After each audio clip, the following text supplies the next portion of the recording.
Good morning. I'm Joyce. I'm Charlie. It's Friends Drift In, and I don't know what episode it is. We've been so busy. It has been a crazy time. You know, we've been doing a lot of our festivals and things as we've been telling you. So we've missed a week or so Two here weeks. and there. We missed 2 weeks of shooting the show, and we're sorry, but life goes on, y'all. Gotta make a living. You know, that's the kind of thing we're looking at. And plus, with the weather here, it has been crazy. Cray cray, as the kids would say. Cray cray. We've not had any flooding, but we have had Praise the Lord. Yeah, we have had a consistent amount of heavy rains, and you know it's destroyed our flowers. We do it. We usually sell flowers in the spring and summer, and this year the flowers. I mean, just as soon as they start getting ready to pick, then we had these big storms. We were at a show in Beattyville a few weeks ago. We talked about that or not, and we were there at about 3 o'clock, and I mean the heavens opened up. We were across from a commercial building across from us. They had one of those big commercial downspouts, probably about that big around. It looked like water coming out of a fire hydrant. It was about 3 inches over my feet standing in the street trying to hold the tent up. And then we went to the Wine and Vine Fest in Wilmore, which is Jessamine County in central Kentucky, near Lexington, for you all that are not Kentucky folks.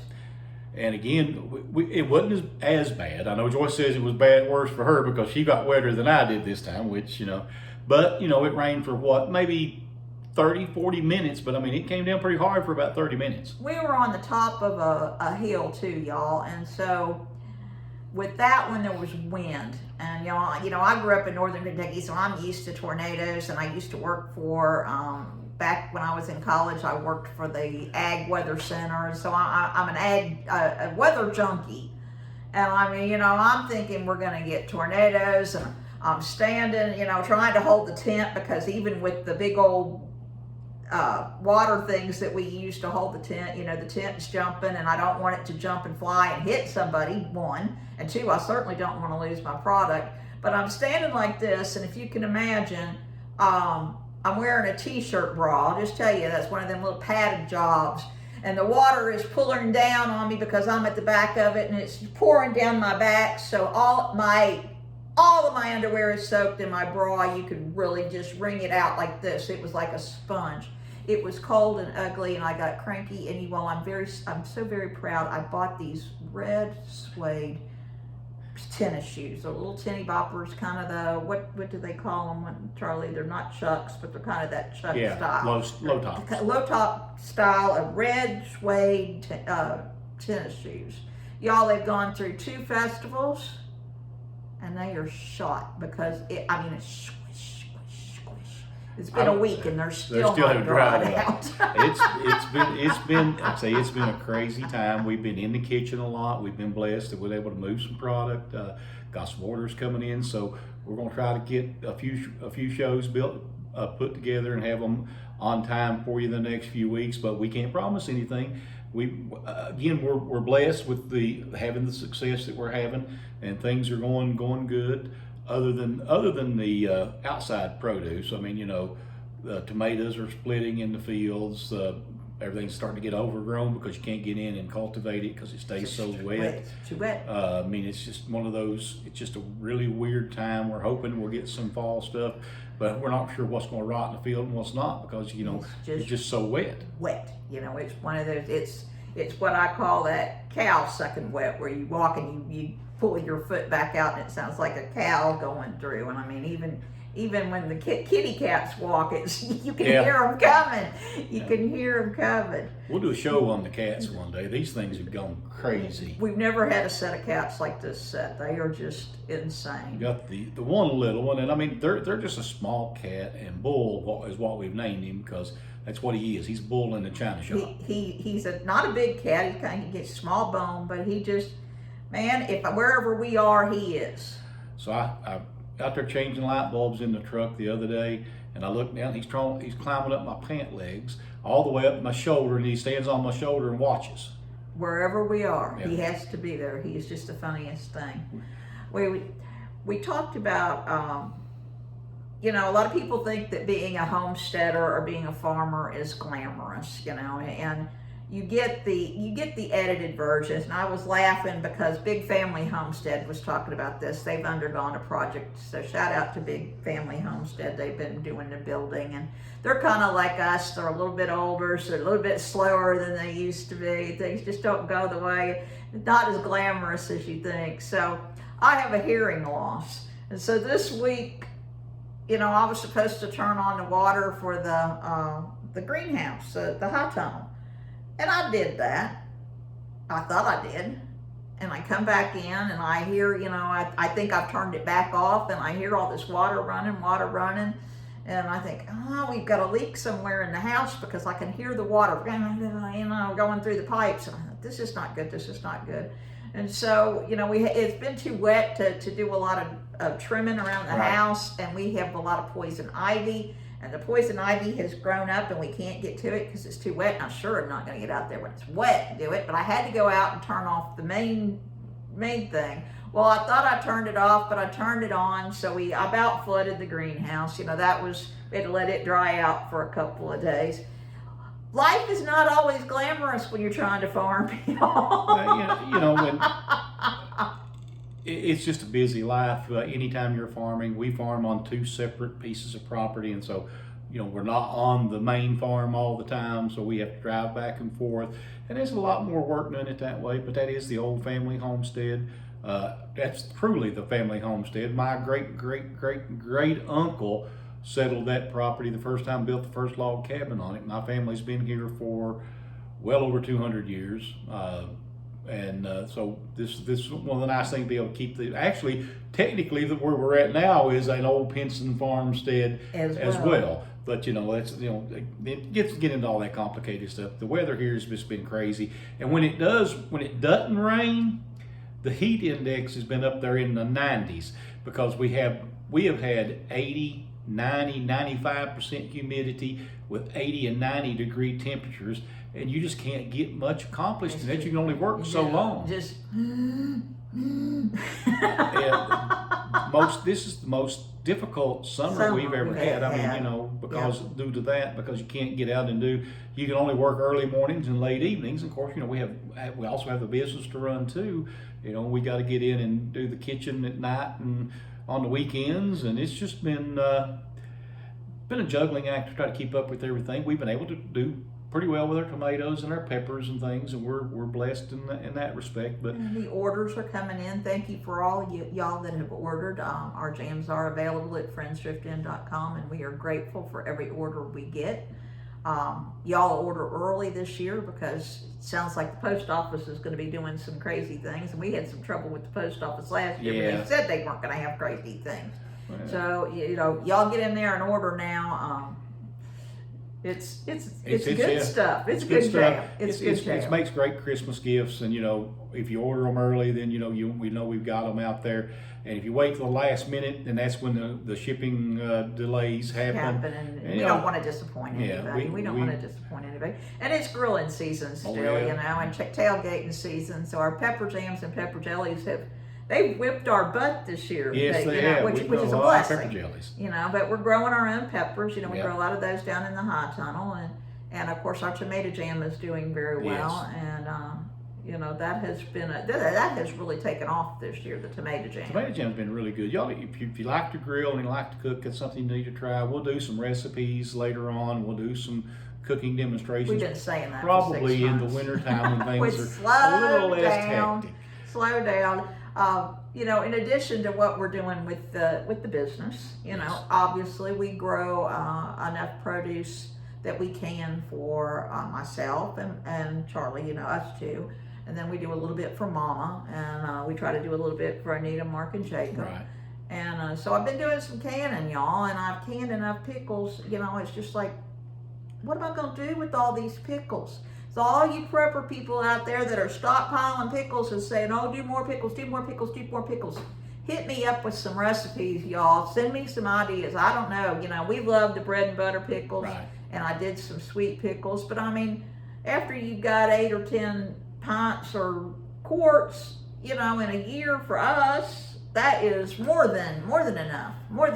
And I can remember Grandma You know, and I know Charlie does too, his Oh, yeah. grandparents, you know, doing tons and tons of pickles.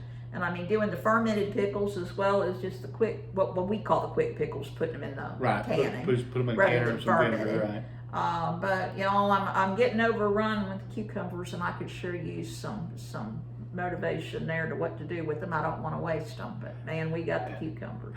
We can talk about, you know, what our ancestors, what our parents and grandparents really did. You know, I grew up on the place where we farm now, and we have an old can house. We call it the WPA, the Work Project Administration Building, and it's made out of they brought in all the Italian stonemasons, and they hand cut these stones, and they built my neighbor across the road we grew up at had a garage built out of it.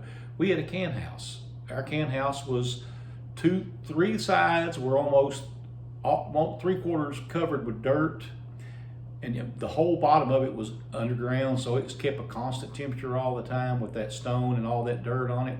And they poured a 4-inch thick concrete roof on it, so an awesome place to store canned goods. My grandfather worked in the mines and had a mine for years back in the 30s, and he brought in a bunch of these wooden lockers that you would see, and he lined the outside walls with them. That was probably the best can house I've ever been in because of the temperature and everything. He ran an electric line. We had an electric light out there where you could see because there was no windows in it. It had 2 little vents. That's all it had in it, so it kept that constant temperature. And that's something, so we always had a big giant crock full of either cucumbers, pickled kraut, or pickled corn.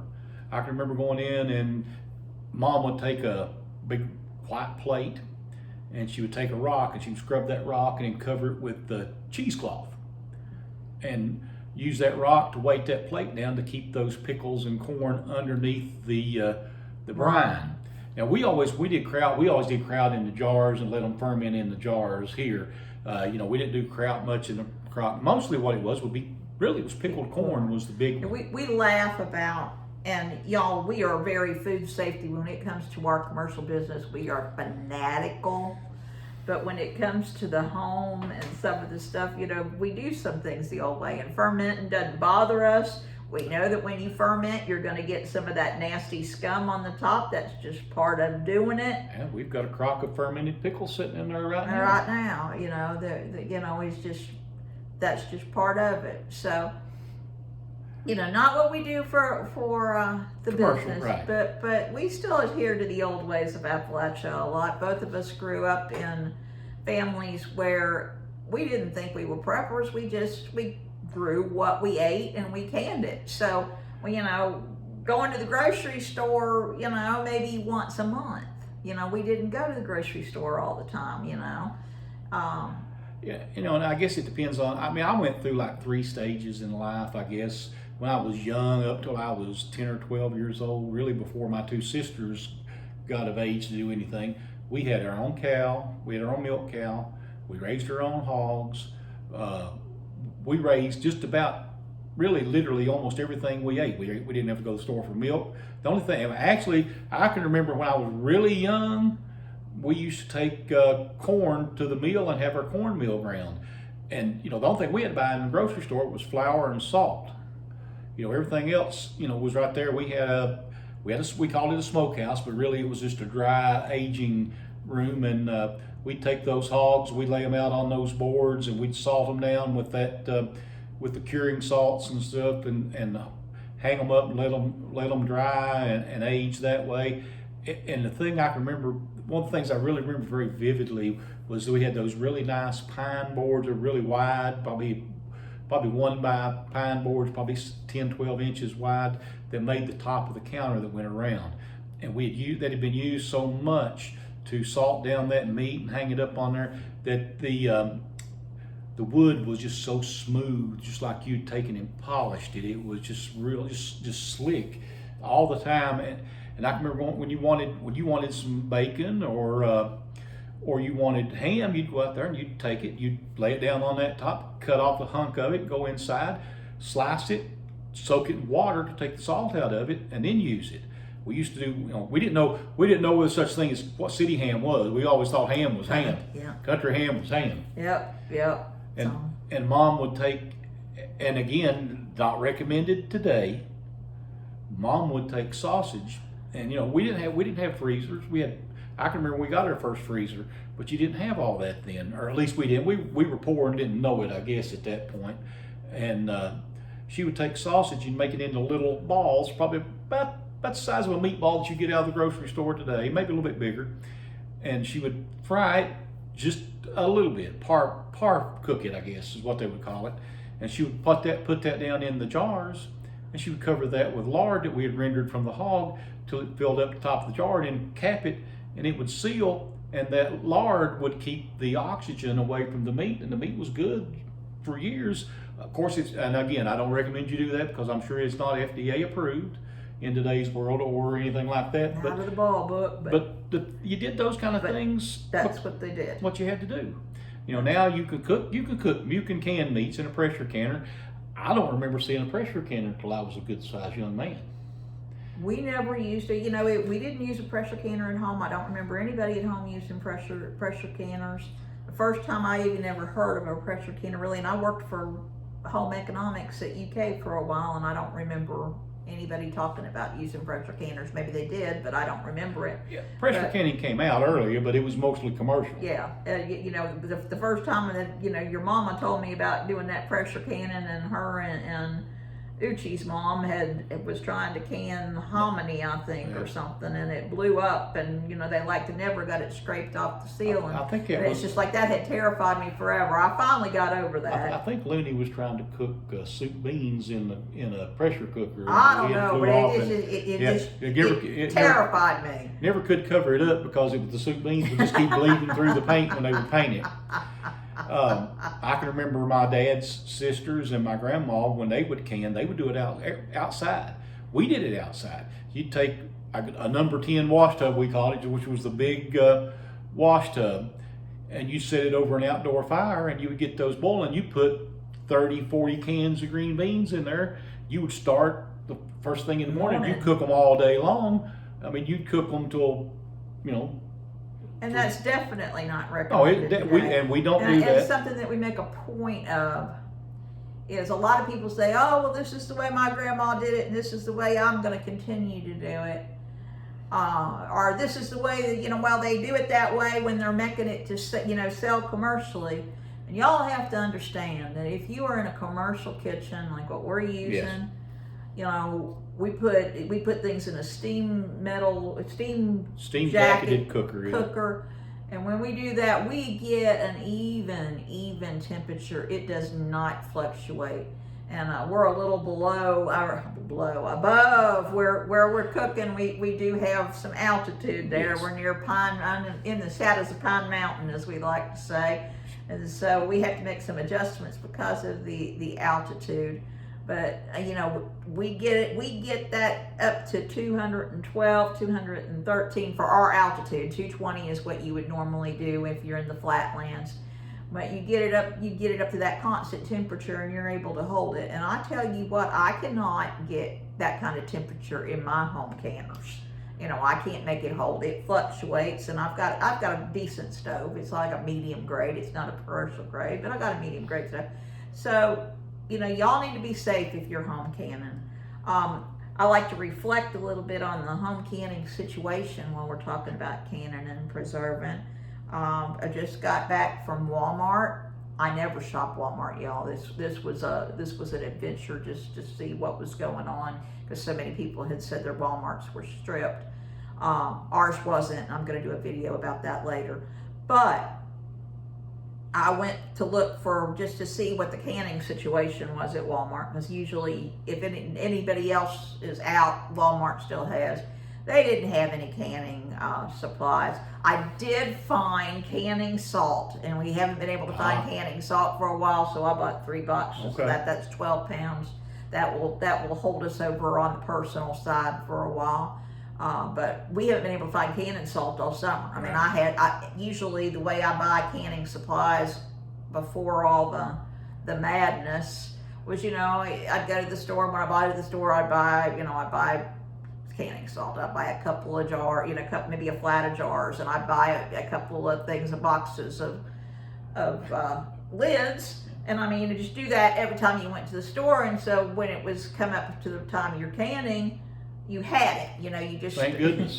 Thank goodness we were ahead of the game this year, and phew. We've always been. We would wait till the end of the season. You know, used to you could wait till the end of the season, and they put on closeouts and clearances. I remember we went to when Kmart was still around. Kmart went crazy one year. We bought tons and tons of pints and jars and things like that, and kept them all put back. And a good thing we did, because we used them all in the last 2 years. We've been using them, and of course we save our jars, the good canning jars. We don't reuse the commercial canning jars because they're not recommended.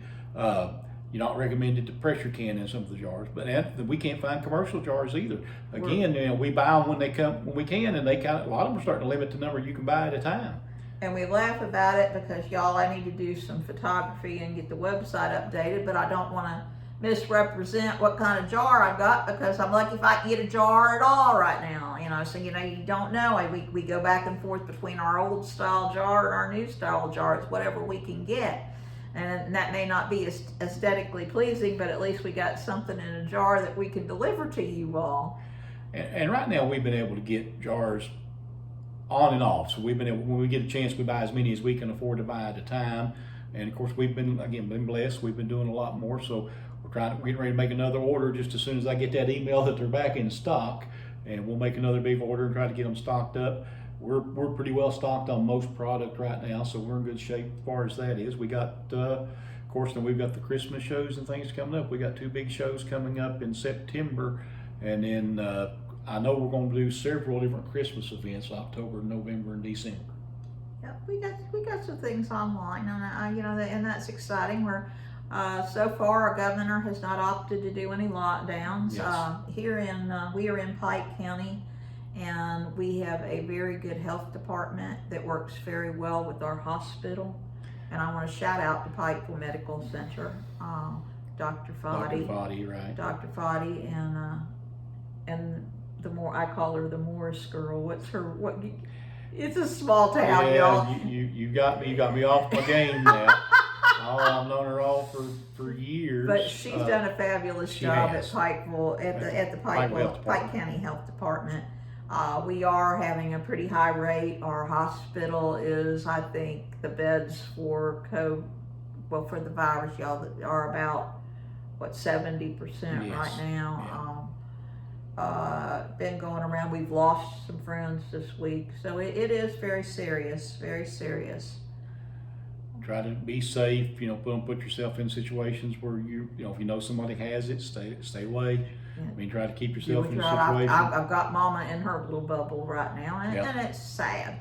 But hopefully this will be the last of the bumps, and we'll go into smooth sailing. So we're praying for that. Yes, we're absolutely praying for that. Praying for everyone that is affected right now. There's been an awful lot of bumps in the road this year. The last 2 years have been like nothing we've ever seen. No. But hopefully that's something we'll never see again. But we're blessed, and we continue to just plow forward. We have those days when we're kind of, what are we going to do? What are we going to do? Yeah. What are we going to do? But I mean, you know, you just got to keep your head up and go forward. You do. You got to just keep praying and keep working. If you keep praying and keep working, that's about all you can really. That's all you can do, and you just have to accept whatever comes your way and go on with it.